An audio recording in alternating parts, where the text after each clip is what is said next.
Hey, what's going on, guys? This is Aston Williams again, coming to you live with another amazing episode of the Melanated Travelers podcast. It's something that I do want to call out before we get started.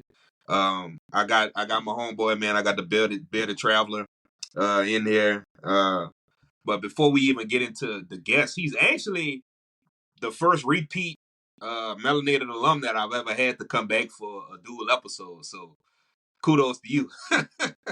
You're actually the first one that I've actually repeated, man. But repeated for good reason. So obviously, it's a lot of things that have transpired since our last discussion. So just to give y'all a background of it, this brother went to an area historically. Uh, if you get into the geopolitics, if you get into the past occurrences of September 11th, this brother traveled backpack through Iraq, Pakistan, Afghanistan, Kuwait, and India. So we're going to talk about this today because we need some insight, bro. We need some insight. So without further ado, man, I want to welcome y'all. Welcome the Melody alum back to the show, man. The Bearded Traveler, man. Welcome, bro. Glad to be back. All right, bro. Let's just dive straight into it. Let's just dive straight That's into it. it. What sparked that interest into going into what a lot of people felt like uncharted countries. Just given the geopolitical culture and everything that has transpired these past 20, 30 years. What made you decide, like, okay, I want to go to Iraq, Afghanistan, and Pakistan? More importantly, those three, just because of the history. Yeah. Man, what's funny? I wasn't even supposed to go to those places. I was supposed to go to Asia and Ethiopia, but at the last minute, I just felt something that said, you know what? Let me try these places. But I also had been seeing a lot of videos and people who had been in Pakistan, right? So that's sort of how that started. But for me, as I get older, I find myself starting to question a lot of things around me and a lot of things that I actually, take in, especially from the media. And I had this in my heart. I was like, man, like, I've been taught this for the past 20 years about Afghanistan and these people, and I'm like, but from my past travels, from what I've seen and what I've learned, a lot of that is not true. So I said, I wanna go there, right? I wanna go there, but I'm gonna go there with an unbiased mind. I'm gonna go there with an open mind and an open heart. But overall, I wanted to give these people a chance to tell their side of the story and show their side of the story because all we have been shown, especially Westerners and Americans, is only one side of the story. But if there's always more side to the story. So that was my thing. I really wanted to give them that opportunity to be able to do that because a lot of them don't have voices. And I'm like, well, I have the platform, I have the resources. Let me check it out, right? And I also told myself that I could be completely wrong, right? It could have been just like what it was in the news, but at least I would be able to know that firsthand, right? So that's how that sort of came about, just out of curiosity. Yeah, definitely. And that kind of remind me. I don't want to quote him. I don't want to quote him verbatim. But when Nelson Mandela was alive, and America as a whole, our country, really the Western world, we beef with a lot of people. So if I remember, I was watching the clip again. I'm not going to quote him word for word, but I was listening to Nelson Mandela before this interview just to prepare myself for that type of mindset that you just portrayed to us. That interest in the traveling to uncharted places and kind of debunking some of these things. But Nelson Mandela had a very intimate relationship with Gaddafi, and Mm. Gaddafi was also a person of interest in the Western world that was seen as you know certain things. And Exactly. what Nelson Mandela said specifically was, just because this particular country is an enemy of this person, that makes me an enemy of this person. This I went to his country. I've experienced his Exactly. people, his culture. It's a great culture. Like the whole audience went quiet because they didn't expect this from a Hmm. Nobel Peace Prize winner, right? Yeah, So it exactly. kind of I wanted to just kind of dive into that because that kind of reminds me of your journey going into these countries, man. So kind of dive into how it started. Like what was the first one you went to? Was it Iraq or Afghanistan, Pakistan that you went to first? Yeah, so I actually started off in Kuwait, and Ah, that okay, that that got you. that, that wasn't supposed to happen at the last minute, 2 days before I was supposed to leave. my flight had got canceled because of all the conflict with Israel and Iran, right? That was around the time when Iran was waiting on Israel to retaliate with strikes. So they canceled my flight. I had to then fly into Kuwait because I could not fly directly into Iraq. So at the last minute, I had to scramble. I had to get a visa for Kuwait. I had to figure out how to cross the land border, which was a Wow. lot. And I figured it out. So I started there. Then I crossed the land border into Iraq. I got my visa for Iraq at the border, which is another example of passport privilege as well, which we'll probably touch on later. Then I made my way through like southern Iraq all the way up to Baghdad. Once I was done there, I flew to Pakistan. I started in the southern part of Pakistan. I flew up north to like Islamabad, Peshawar. In Peshawar, I got my visa for Afghanistan there, which is another example of passport privilege. Crossed the land border into Afghanistan, spent some time in Kabul, then went up north to Bamyan and Bandamir, then came back, and then I took a 15-hour journey across Pakistan, like from Afghanistan to the eastern part of Pakistan to get to Lahore. After spending time in Lahore, I crossed the land border from Lahore into India, and I started in Amritsar, which is in the western part of India. Then I worked my way to Delhi. Now, I was supposed to stay longer, but I actually ended up getting very, very sick. So I had to cut my trip short because I was supposed to go to other parts of India.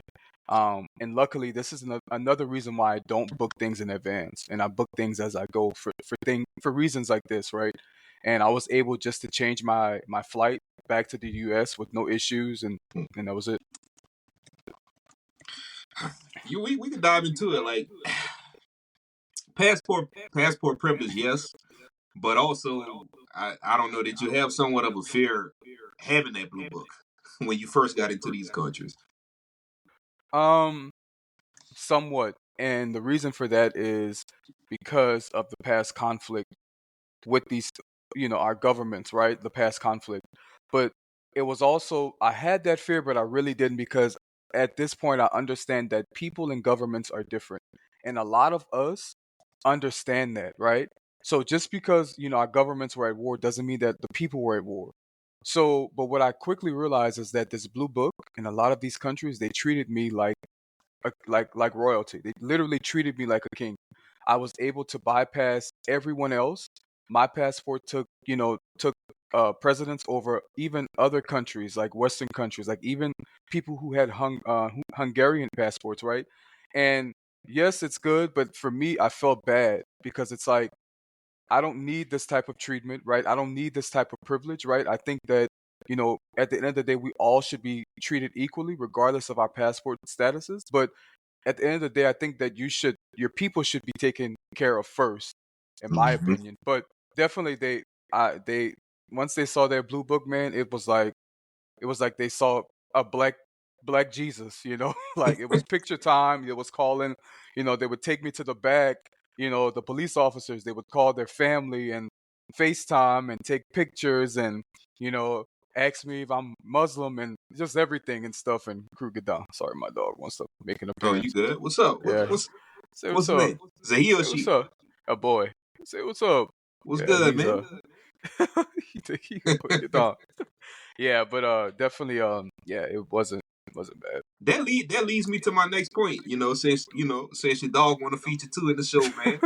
When it comes to like the friendliness and the culture of these countries, man, I've watched your reels. I've seen you, drink coffee with locals. I've seen you drink some culinary, some things specifically that you could tell us about that's dedicated to those countries. But I've seen nothing but openness and welcomeness. Like my brother, like let me show you my culture. Let me show you, a different side of Iraq, of Pakistan, Afghanistan. Let me show you the true culture of this, and that's one thing that I really love, man, that you portrayed, man.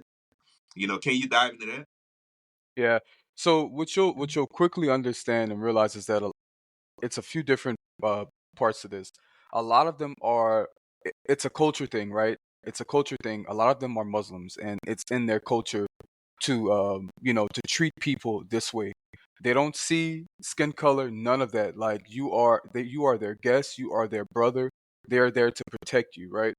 But also they're just so happy that you took the time to fly from America when you could have just went to Miami, right? You Mhm. flew thousands of miles to come to these undesirable places where no one else will come, right? You're coming into their communities, where no one else will come. You're not staying at a resort. You're meeting them where they are, and they appreciate that, right? Because it lets them know, like, you know what, like he sees us, right? Like he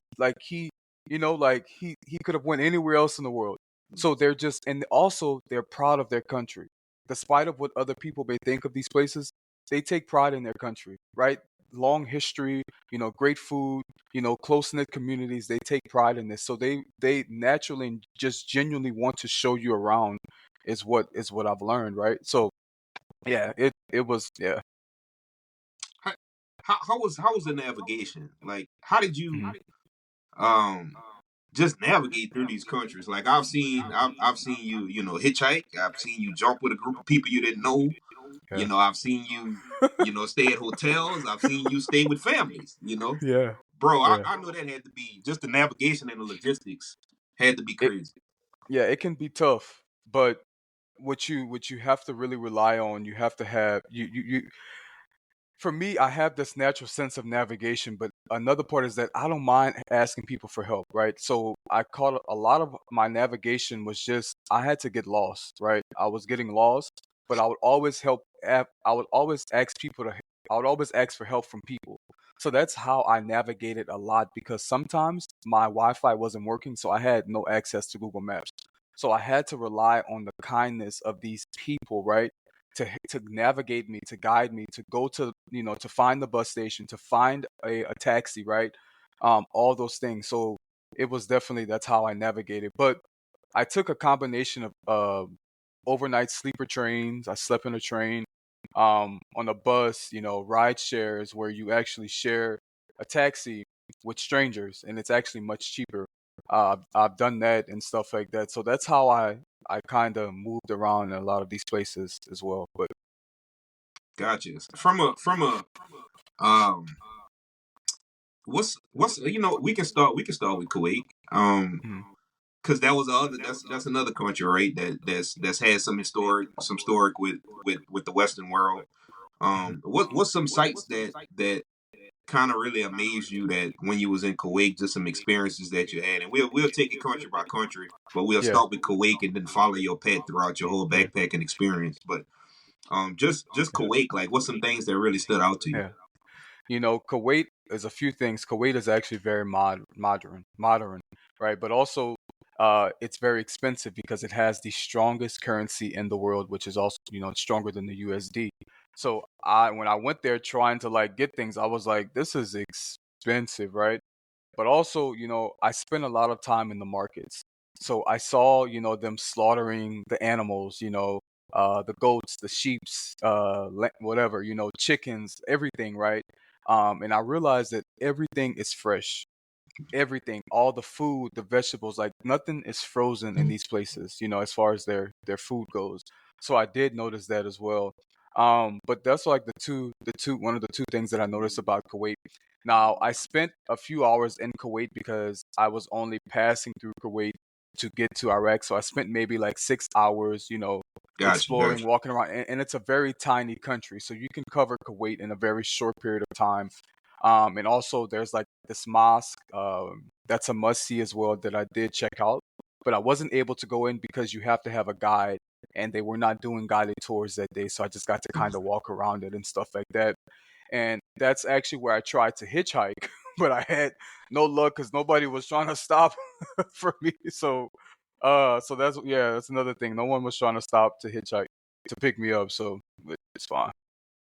I got you. So Yeah. transitioning to Iraq, man. Mhm. Obviously, it's when people think about Iraq, they think about Saddam Hussein, and you actually had a chance to check out his palace, something that's really not open to the public. How you was able to squeeze that out, man? So I met this guy, and just to kind of let me backtrack a little bit. Before I travel, I always make it a point to connect with locals because I want to build these connections in the event that I get in a tight situation, but a lot of them have a lot of insight, and they give me insight into what's actually going on the ground, right?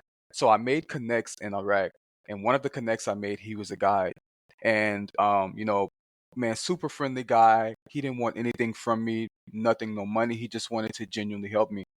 So, we kind of, connected, and he was like, hey, I'm going to Babylon, do you want to come? I said, well, I'm actually heading that way, let's meet up.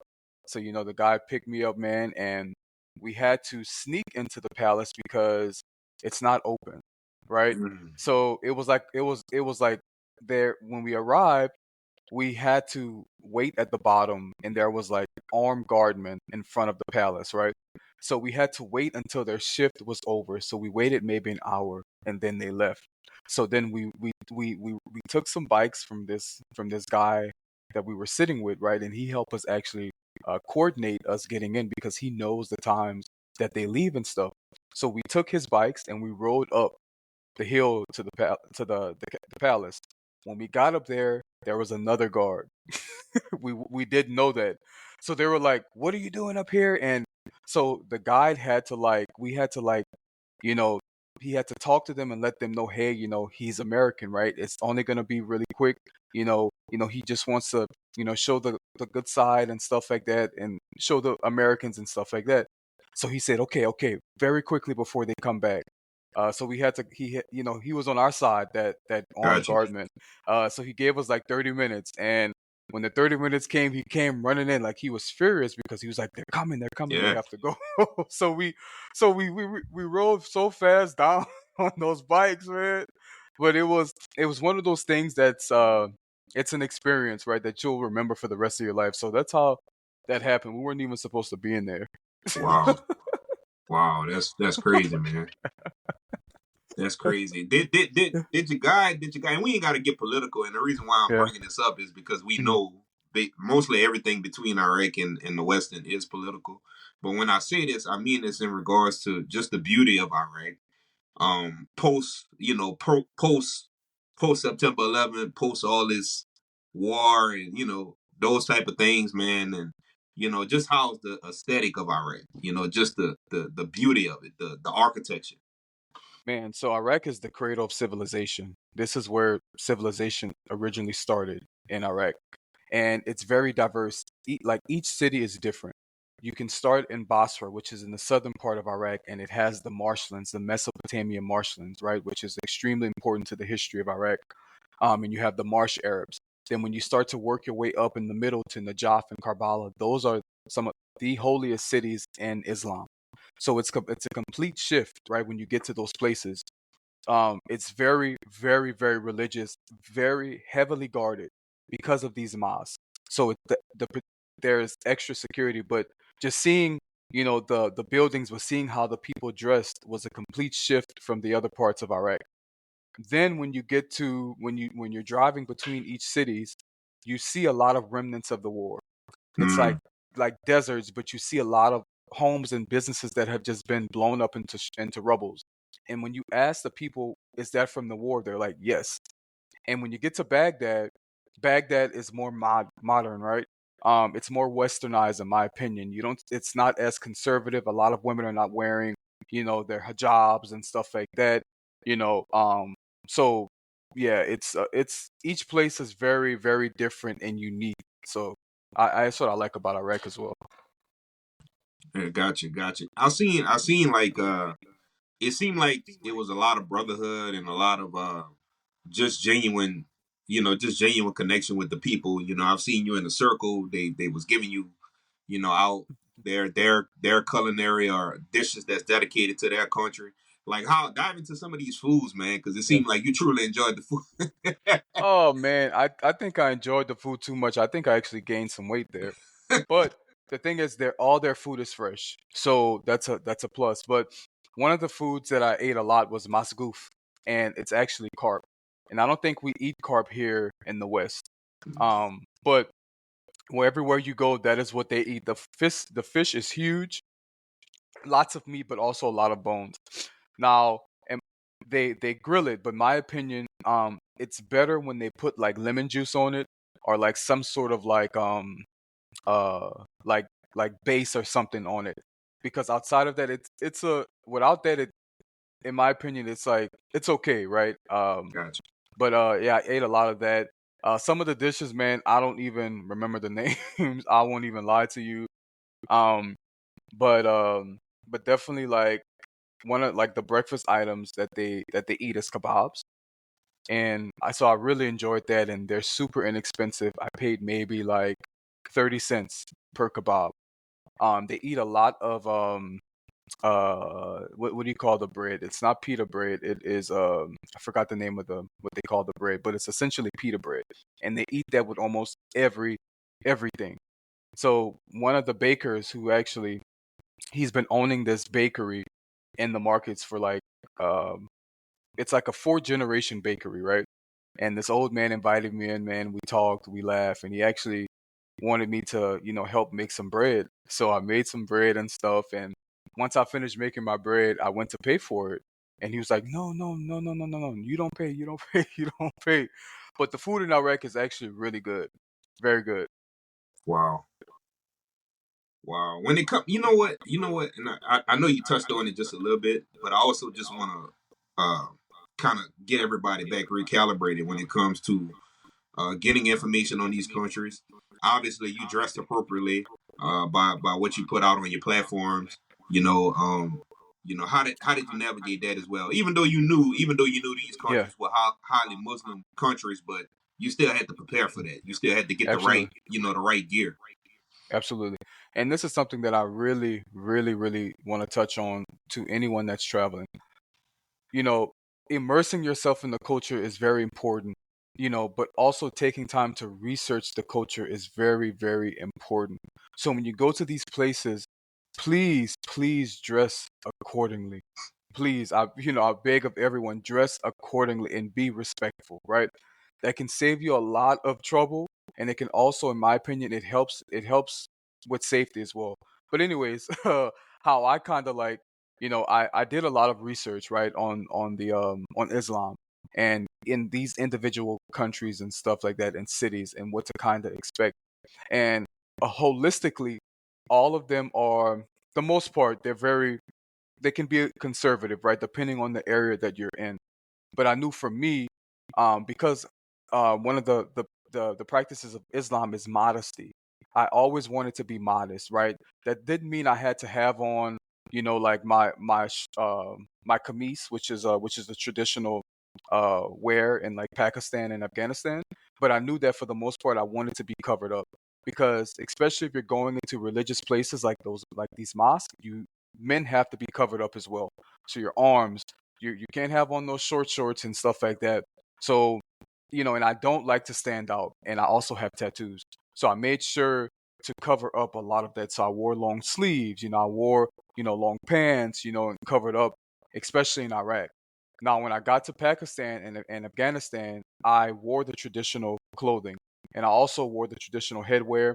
And sometimes you'll see me, my entire head is covered Hmm. as well too, right? So it's just a respect thing. And when I tell you, that takes you so far because they appreciate that so much, because you took the time out of your day to, to try to fit in, to appreciate their culture. You didn't go there with the American flag here, or American hat, or a shirt that says LA Lakers. You're really taking the time out to appreciate their culture and stuff like that. So that goes a long way with them.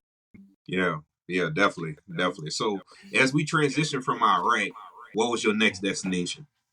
Iraq, I flew to Pakistan. All right, all right. So, yeah, I flew to Pakistan, and that's where the fun really began. Not to say Iraq wasn't fun, but like Pakistan, that's where the fun really began for me, and that's when I Come started to, on, bro. yeah, yeah, First and foremost, I'm a former track and field athlete, and I just got to give a shout out to Arshad Naheem, which recently won. He's the first thrower in the country of Pakistan to ever win a gold wow, medal. So he's the nice, gold medalist for the javelin throwers. As a former thrower, shout out to Arshad Naheem. nice, nice. Yes, man. Yes, sir. Yes, sir. But yeah, man. So all right. So we switching gears into Pakistan. You in Pakistan? Obviously, we know that country has history as well with the Western world. Um, I gotta talk about this.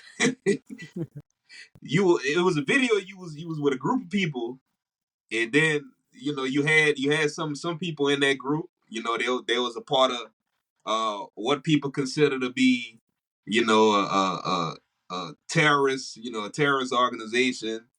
Uh, That's I think that's probably Afghanistan, probably. okay, that's Afghanistan. Yeah, yeah, Okay, yeah, yeah. That's Afghanistan. okay, Yeah, we're yeah, gonna yeah. get to it. We're gonna Afghanistan. get to Yeah, it, y'all. yeah, We're gonna yeah, get to yeah, it. yeah, We're gonna get to it. yeah, yeah, We're gonna get to it. But yeah. I'm gonna still bring this up as my point though, is that we have Bloods, we have Crips, we have Perus, we have all these different organizations considered gangs to certain people in our country as opposed to other countries is no different. I have family members that's Bloods, I have family members that's Crips, I have family members that are in these organizations, and just because an individual might be in that organization, holistically, that does not make that person a bad person. That's what I was trying to get to. I was trying to get to that. Exactly. Yeah, it's important not to generalize people based off of the actions of one or a few, because and it's unfortunate that sometimes as humans we tend to focus on the negative aspects of things. We tend to focus on those ones that did us bad, right? Instead of focusing on the good, because at the end of the day, like I always say, only 1% of people are bad, but 99% of people are good.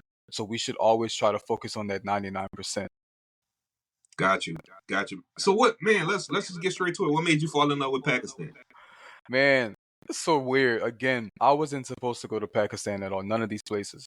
But I was scrolling on IG and I had just on my For You page, that's all I was seeing was Pakistan. I'm like, dude, who goes to Pakistan? I haven't heard much about Pakistan, but it looked really beautiful. And a lot of the content creators were like, looked like they were having a good time there. So I connected with a few of them. We had some conversations, right? And they recommended the place. So I started doing my research. And I was like, okay, I can wing this, right? I want to do something different, so that's when I just scratched, Asia and stuff like that. I say, well, I'm just gonna go to Pakistan, and that's how the rest of these countries kind of fell in line as well. But yeah, just from social media, man, and that goes to show you the power of social media and the influence that it can have on some of us. Yeah, and I'm glad Yeah, you brought that up, brother. So let me just say this: like, we are the media, man. We are the media now. yeah, Like, shout out to some of these news, these news stations, but we are the media. We bring in, accurate and vital information to our niche and to people around the world, man. So we the new media. Like, what yeah, what you just did, uh, in my personal opinion, is it's a it's a ripple effect. It's a like a drip inside of a ripple. You cause a ripple effect because now people's mindset is like, I never thought about traveling to Iraq. I never thought about Pakistan, Afghanistan. Now, all right, like, yeah, like we can try this. Let's test this out. So, I yeah. just want to commend you on that, my brother, for sure. Thank you, bro. Commend you on that, man. That's why it's important, especially for me as a traveler, content creator, blogger, to be authentic. Right? I always strive to show the real side of things. I don't want to sugarcoat things. I don't want to feed into any narratives. I'm gonna show you the raw, the real, what from my experience, right? And like you mentioned, we are the new journalists, and we get to show these real stories, and help give these people voices who otherwise they wouldn't have the voice of the platform to tell their story. So I agree with you. Definitely. So Pakistan, bro. Let's dive into some landmarks. Like, Mhm. what's some things that people should check out? How long were you in Yeah, Pakistan? Like, what yeah, activities, what everything that you did while you was there? yeah. Man, oh, in Pakistan, I stayed there maybe 2 weeks. When I tell you I ate so much food, like nahari, which is like, it's like goat. I even tried the one that has the goat brain in it. I tried biryani, which is I'm telling you, dude, like, man, so good. Oh man, I think about that biryani every day. Then they have like these other dishes where I forgot the name of it, but they eat it for breakfast. It has like chickpeas but boiled eggs in it, and you eat it with the roti. That's the name of the bread, Roti. roti. Okay. Yeah, roti. Yeah, you eat it with the roti with your hand. And remember, you have to eat with your right hand and pass food with your right hand as well too if you're going to these countries. Um, but man, we just ate, and the thing about the food is that it is fresh. So when you pass in the markets every morning, you'll see the animals have been slaughtered. By 1, 2 p.m., they start preparing the food, and by the evening, the food is ready. So you can eat so much of the food but it's fulfilling, right? You feel like you're full, but you're not stuffed, right? You're not sluggish, your brain is not foggy. It's good quality food. They also drink buffalo milk, which is extremely healthy. So I drank a lot of buffalo milk. Um, I drove tuk-tuks. I was serving people food, in the markets. I was pumping strangers gas. I was milking buffaloes. I was on a rice factory and stuff like that. So I did all kind of things in Pakistan, and that goes to show you just how open-minded and fun Pakistan can be. Now, as far as the landmarks go, I visited a lot of mosques, like the Bad Shahar Mosque, which is in Lahore. I visited one of the mosques in Islamabad, which is actually, I think, the largest, or the second largest, or third largest, one of those. Um, um, and then but the majority of my time with my travels is spent in communities. You won't really see me in a lot of landmarks, right? I'll go check out a few, but for the most time, I'm where the people are to get these authentic experiences. Because a lot of times, at these these landmarks, you'll find a lot of tourists, and it doesn't really fulfill me a lot of times. So I need to be where the people are in their villages, right? At schools, at some random markets and stuff like that. That's where I need to be, and that's where I'm usually at. That's where you'll find me. I wanted to surprise you. Mm. I wanted to wait to get you on the show. We don't have to dive into it now, but one thing that I want to do, as this platform is right for us by us, I seen that you. I don't know if it was Pakistan or Afghanistan, but you did visit a school and you did donate school supplies. My brother, I want to just let you know, as a platform, we would also like to support that as well. So, if you do have any connections to that school specifically that you was at, we'll talk off the record. But we Okay. definitely, as the Melanated Travelers platform, wants to see what we can do to support that school as well. So, I wanted to Thank you, wait to my get brother. you on to tell you that. Yeah, I appreciate you so much, man. That means a lot to me because it helps. It helps, man. Definitely, definitely. So, like I'm gonna be perfectly honest with you. I'm gonna say what everybody's thinking. Never would I thought that Pakistan would be a modern country. Hmm. Honestly. Yeah. It's very, very modern. Honestly, even Iraq is. So kind of going back to Iraq. No, you If you good. go, yeah, if you go back up north to Iraq, like the Kurdistan region, it's very modern, right? But you'll notice that it's separate. Kurdistan and like the Federal Republic of Iraq are separate. So they're ran by different governments, but that region is very modern. Now, when you go to Pakistan, lots of especially Islamabad and Lahore. Islamabad is the capital. It's a financial center. It's very, very, very modern. Lahore also has modern parts as well. What you'll see in a lot of these places, you'll see huge mansions. And contrary to what a lot of people believe, a lot of Pakistanis, a good chunk of them, are wealthy. A lot of them own their own businesses as well. And what I quickly realized is that these mansions that you see, huge 8-bedroom mansions, right? They cost maybe 200, 300K. Very, very, very inexpensive. Very Wow. inexpensive. And what you'll quickly learn and find is that how the family is set up, like in that culture, especially Pakistan, a lot of them live together. So like the family I stayed with, like they had a huge mansion, but they have like their own sections and apartments. So you'll find each family living in different sections, which is cool as well. But yeah, it's a very, very modern places. Absolutely. Wow. Wow. Infrastructure, everything. The whole nine Yeah. yards. Yeah. Man, let's go into the big one, right? The one that Bush announced, man, after 9/11. Let's dive into Afghanistan. Did Yeah. out of all like three of the countries that we just mentioned so far, Kuwait, Iraq, Pakistan, did you have any fear going into Afghanistan? If you had to like lay out all these countries, that you have any fear going into this one, given that this one had the biggest impact historically, the biggest impact with geopolitics and all these other topics that we could discuss. But did you have any fear going into this country? Dude, I did. I really did. I won't even lie to you. Like I did because Iraq. I'm sorry, sorry. Afghanistan is such a remote region of the world, right? And again, everything we've heard the past 20 years has just been nothing but chaos and war and killings. That's all we've heard, right? And seen. So actually going into this territory ran by the government that we were fighting with for the past 20 years up until 2021, right? Constantly going there as an American, right? It can be a little scary. But the thing is, I really didn't let that stop me. Like, I didn't. I didn't. But yeah, I was scared. I was scared. Got you. Which 'Cause leads me to my next point. That blue passport.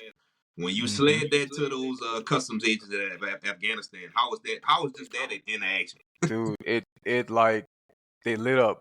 They were surprised, but they were like, America? And a lot of them could not conceptualize that I was American because the only Americans that they ever see are white. That's all Hmm. they've seen. And if they see black people, they're typically Africans, and some of them can be a little darker than me. So they couldn't conceptualize how I'm brown, how I have a beard, and how I have my hair is like this. But they said, but your hair is like this. And I had to explain to them, I'm from Louisiana, I'm a Creole, and this is my heritage. And once they understood that, it was like, ah, okay. But getting back to that blue passport again, when they saw that, it was like they saw a king. Literally. You know, they lit up. They were like confused, they were excited, they were honored, all these different emotions, like, okay, he's an American. We have to really, really protect him at the same time. So yeah. Got you. So once you cross that border into Afghanistan, what was your navigation strategies to get to some of these Ooh. cities? Man, it was chaos and it was hard. When I tell you that was the hardest part of the trip, and the toughest part was crossing that border because it's so chaotic. So chaotic. And the things that you see at this border is tough. You see the guards beating the young boys and the men. But after I crossed the border, which also I was lucky because having that blue passport, they literally escorted me. They escorted me uh through the border, like past everyone in line. So that also drew attention to me, which I really didn't like because Ooh, yeah. they see a black man. Yes, I'm in their clothing. I have a beard, but they're escorting me through everyone. So everyone is like, "Who is this? Where is he from?" Right? So you'll start to feel that. But once I got through all of that, here come the kids. Again, a very very poor country. They swarm you and they try to, steal out of your backpack. And luckily I had mine strapped, but I was prepared because I had read about this. So they couldn't get into my backpack, but they had unzipping it.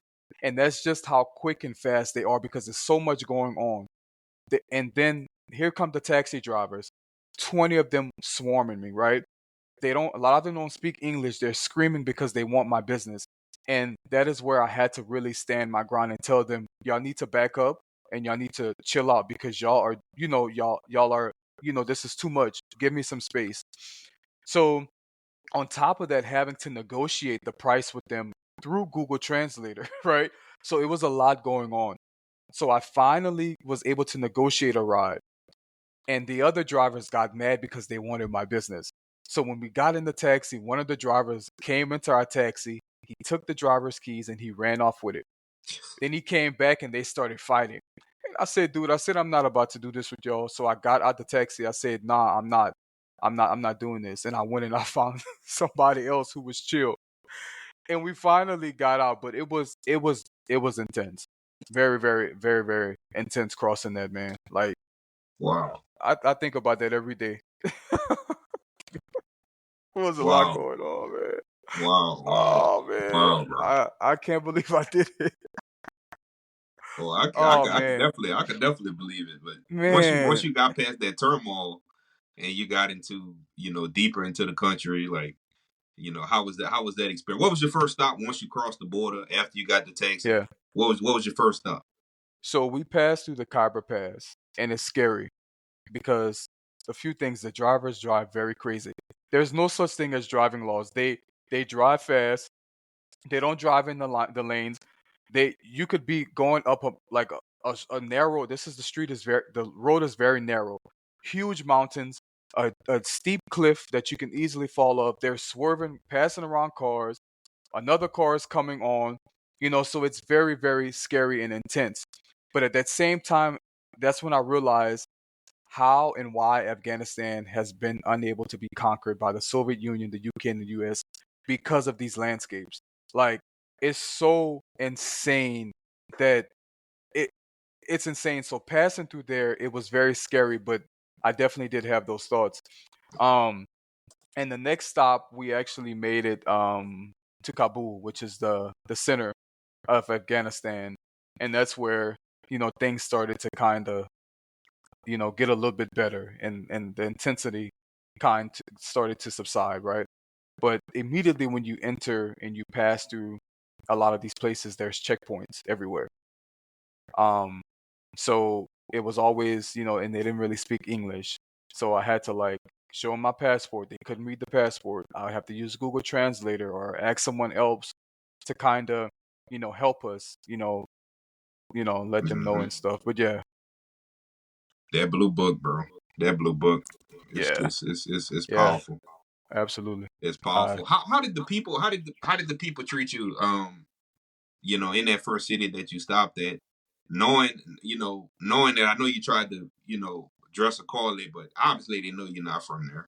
yeah, And how was those interactions with the people in good Afghanistan? man. For starters, they thought they didn't know what I was, where I was from. They either thought I was Arab, they thought I was Muslim, they thought I was Ethiopian, they thought I was possibly from even South America, but they would never knew or thought I was from America.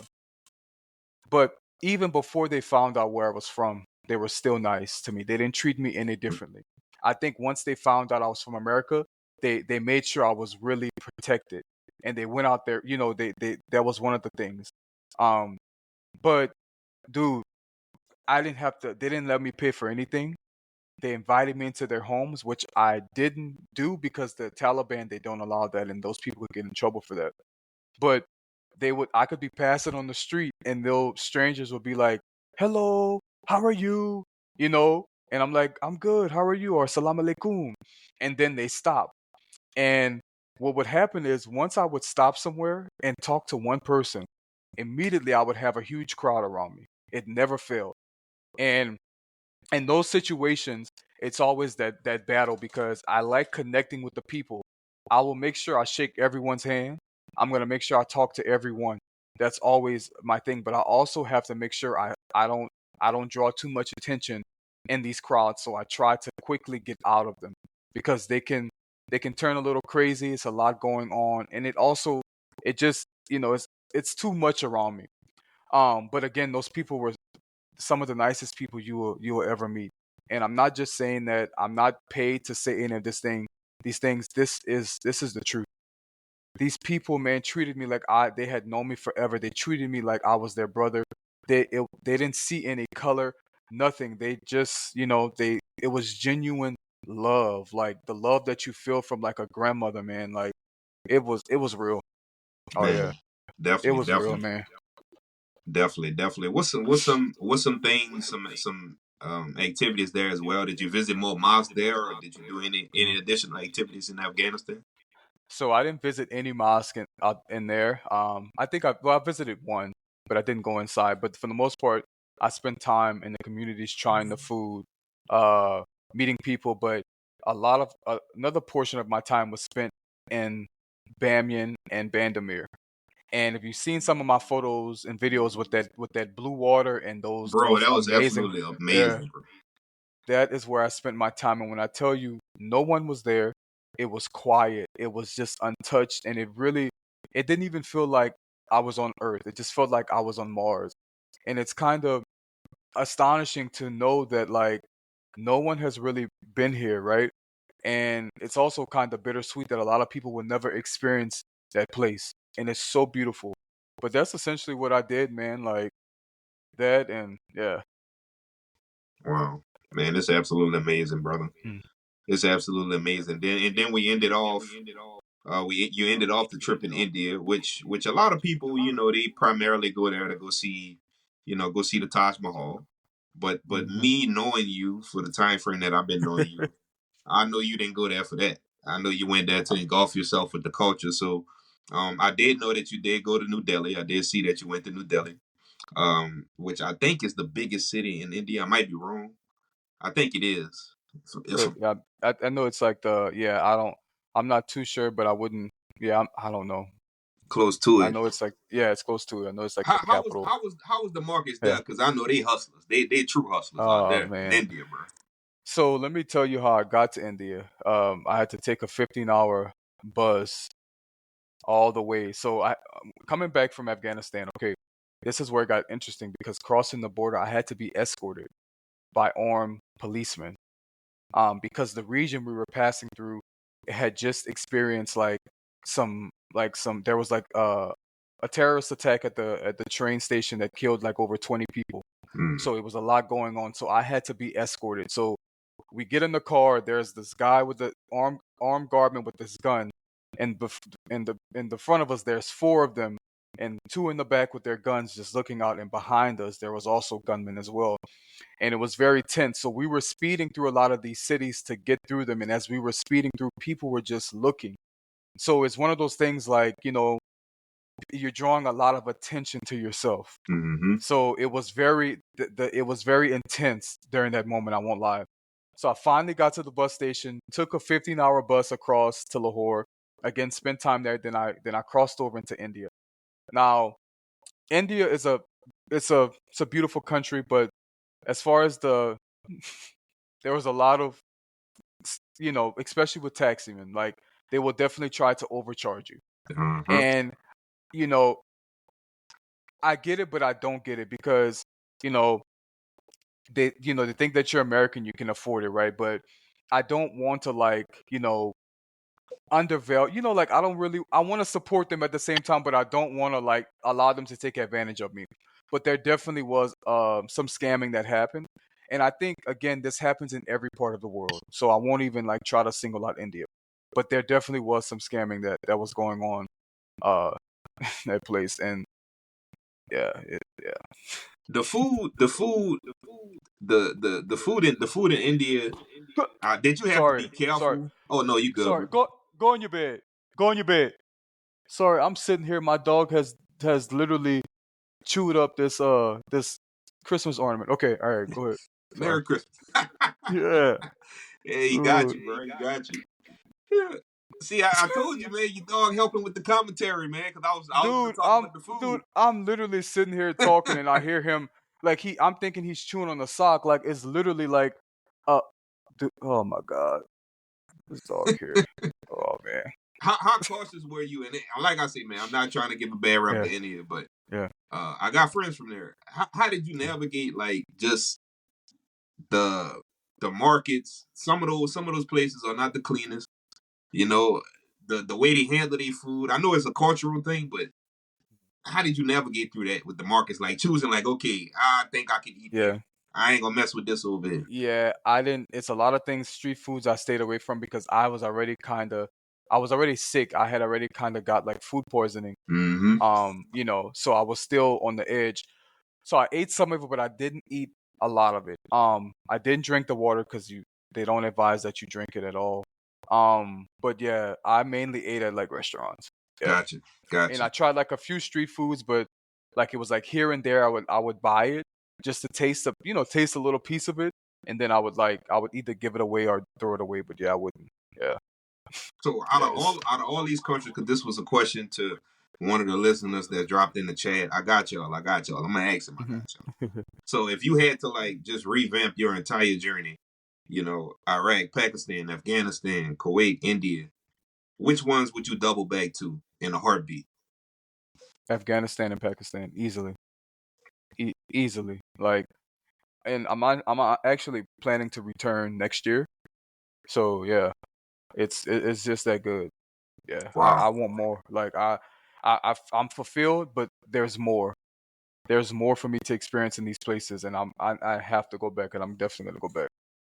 Got you. Got you. And we always say, man, like just based on this trip, what's some things that you could just get people that's on the fence again, man. Like I said, you double back. This is your second time on the show. But I know the advice is gonna be different, especially after this trip. I can tell just from knowing you from a short period of time that this trip has changed you. I can tell entirely. You know how this trip has changed you, but you know a person that is on the fence and just saying, you know what, like I'm trying to figure this thing out. I'm trying to navigate life. I have all these things going on, but I want to travel. Like, you know, what's your message to the people today, my brother? Man, get out there. It doesn't matter where you go, who you go with. It's important to get out there. But another part is just giving people a chance, right? When you go to these places. And when I say give them a chance, like go there with an open mind and an open heart, you know, and stuff like that. But yeah, essentially it's just like just get out there, man. There's so much in this world to see. And I always say even if you have to do it alone, do it, because if you wait for people, you will never go anywhere. You'll never do anything if you wait for people.